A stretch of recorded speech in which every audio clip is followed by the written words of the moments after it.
এই মুহূর্তে চট্টগ্রাম ঢাকা মহাসড়ক ব্লক করা হয়েছে সীতাকুণ্ড উপজেলা হতে।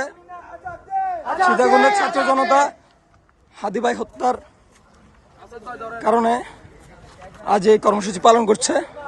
যতক্ষণ পর্যন্ত সন্ত্রাসীদের ধরা হবে না এবং ভারত খুনি হাসিনা সহ সকল সন্ত্রাসীদের ফেরত দিবে না এবং স্বরাষ্ট্র উপদেষ্টা দায় কাঁধে নিয়ে পদত্যাগ করবে না, ততক্ষণ পর্যন্ত আমাদের এই কর্মসূচি চলবে, থামবে না। হুশিয়ার সাবধান, হুশিয়ার সাবধান, হাদি হাদি, হুশিয়ার সাবধান, ভারতের দালালেরা, ভারতে রক্ত, দিয়েছি তো রক্ত,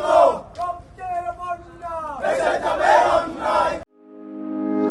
হার্টের যত্নে বিশ্বসেরা ক্যানোলা তেল এখন বাংলাদেশে।